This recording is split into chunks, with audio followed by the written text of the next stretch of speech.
faire de ces vêtements suite à un tri de garde-robe? Bonjour, ici Mademoiselle M, révélatrice de votre meilleure image.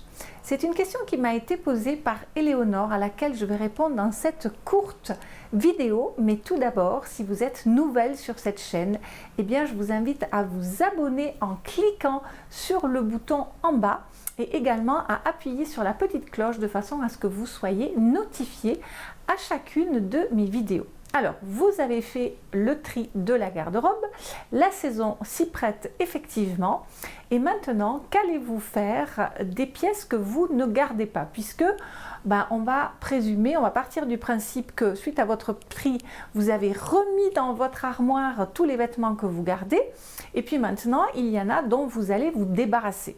Alors, dans les vêtements dont vous allez vous débarrasser, eh bien, il y a deux catégories de vêtements. Il y a ceux qui sont vraiment abîmés, troués, salis avec de la saleté qui ne part pas, dont la fibre est vraiment abîmée. Voilà, des vêtements qui ne sont pas vendables. Et puis aussi, il y a des personnes, si vous voulez, qui ont une forme d'attachement sentimental aux vêtements et donc plutôt que d'imaginer que leur chandail préféré va finir je ne sais où, eh bien ils préfèrent le donner à quelqu'un de la famille ou à un ami ou quoi que ce soit. Mais voilà, donc il y a des vêtements que vous allez donner et il y a des vêtements que vous allez vendre parce que vous avez envie d'en retirer un pécule que vous allez pouvoir réinjecter et réinvestir dans votre garde-robe. Alors maintenant, partons du principe que vous allez donner un certain nombre de vos vêtements. Alors une façon très facile et très concrète de donner des vêtements, c'est que si vous avez de la place chez vous, vous allez pouvoir les disposer joliment dans un carton, dans une pièce quelque part, et chaque fois que vous avez de la visite, des amis, etc., eh bien vous pouvez les inviter à aller se servir. Sinon, si vous voulez vous débarrasser de vêtements de façon un petit peu plus catégorique, eh bien vous pouvez, si vous habitez en France par exemple, et si vous habitez en Belgique, en Suisse, au Canada, vous pouvez également faire ce type de recherche. Mais en France, il y a un site internet qui s'appelle J'ai la fibre du tri, qui justement va vous expliquer qu'est-ce qui se passe avec les vêtements que vous allez recycler, etc. Parce que c'est vrai qu'aujourd'hui, on sait évidemment toutes les conséquences écologiques qu'a la pollution qui est occasionnée par la fabrication des vêtements. Donc le fait de recycler des vêtements, qu'ils soient en lin, en cuir, en soie, etc., c'est tout à fait possible, et grâce à ce site internet ou grâce à d'autres sites de ce type, eh bien vous allez pouvoir réinjecter comme ça les vêtements dans une forme de recyclage. Ensuite, vous pouvez également, outre aller voir sur des sites internet ce que vous pouvez faire de vos vêtements, vous pouvez également apporter vos vêtements dans des déchetteries locales qui ont justement des espaces dédiés aux vêtements. Vous pouvez également les déposer dans les points de collecte que l'on trouve aujourd'hui absolument partout. Vous pouvez également les déposer dans des friperies et vous pouvez également les déposer dans des lieux de culte. Donc ça, c'est pour les vêtements que vous souhaitez donner. Maintenant, concernant les vêtements que vous souhaitez vendre, je dirais il y a plusieurs façons de procéder et ça dépend aussi du nombre de vêtements que vous avez à vendre. Si vous en avez une grande quantité, vous n'avez peut-être pas envie de vous embêter à faire des photos de chacun, à les poster, à échanger avec les acheteurs potentiels, etc. Sauf si évidemment ce sont des pièces de prix, de qualité, etc. Donc il faut bien faire attention à savoir aussi quel est le type de pièce que vous mettez en vente, quelle est sa valeur, si c'est une marque, si c'est pas une marque, quel est le nombre d'euros que vous êtes susceptible d'en retirer. Donc réfléchissez bien à tout cela. Mais si vous avez peu de pièces à vendre et que vous avez envie donc de vous occuper activement de cette vente, et bien là vous avez plusieurs possibilités. Vous avez des sites dédiés à cela.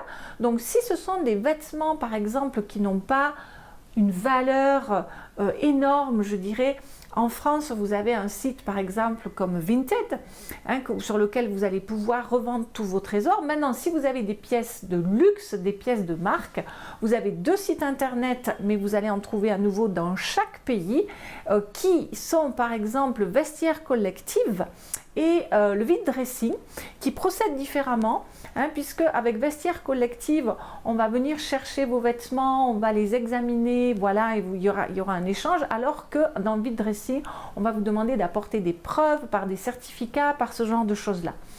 Donc ça, c'est pour les pièces que vous allez vendre une à une. Sinon, vous pouvez aussi bien sûr utiliser les réseaux sociaux avec Marketplace par exemple de Facebook, avec également Instagram. Ça, c'est pour la méthode, on va dire, électronique, hein, par Internet.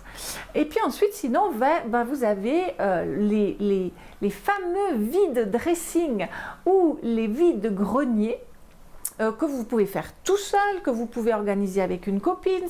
Ça va diviser les coûts comme cela. En prenant garde là d'avoir de la monnaie quand vous faites ce genre de choses, parce que si vous vendez des choses à bas prix, vous risquez de devoir, vous avez besoin de monnaie. Et également, vous avez aussi les dépôts-ventes. Alors les dépôts-ventes, c'est une toute autre ligue, puisque là, le vêtement sort un petit peu de vos mains et vous aurez une commission qui est en général de 50% à reverser au propriétaire du magasin dans lequel vous allez déposer vos vêtements pour une durée en général qui est limitée. Donc là, l'avantage, c'est que vous n'avez besoin de vous occuper de rien, mais vous avez une commission bien sûr qui est supérieure.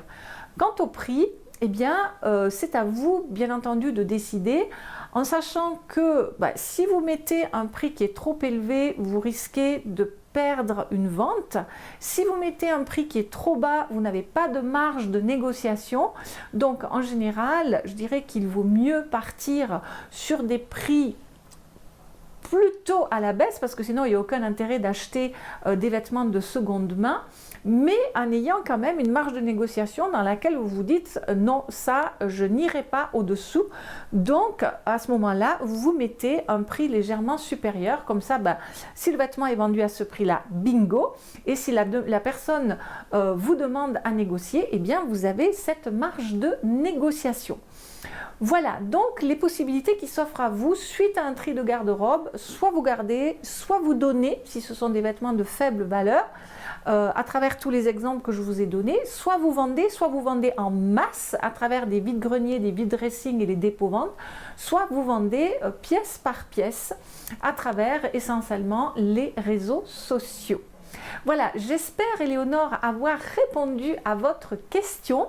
Si vous êtes nouvelle sur cette chaîne, eh bien, recevez les gâteaux, mais les cadeaux de bienvenue que vous allez retrouver dans le descriptif sous la vidéo, également en fin d'écran, tout à la fin de cette vidéo et dans la fiche i comme info. Quels sont ces cadeaux de bienvenue?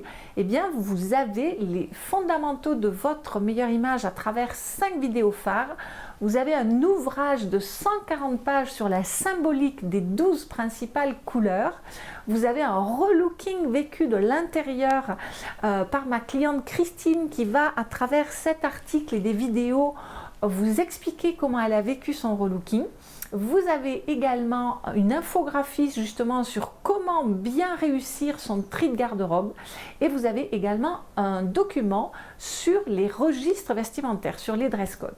Voilà, c'était Mademoiselle M, révélatrice de votre meilleure image, et je prendrai encore quelques secondes pour vous remercier. Grâce à vous, cette chaîne grandit. Ce sont vos likes qui la font grandir, ce sont vos partages, et également vous me donnez des suggestions de vidéos comme Éléonore l'a fait. Voilà, vous me nourrissez à travers cette chaîne et c'est juste génial. Donc je vous en remercie et je vous dis à très vite. Bye bye.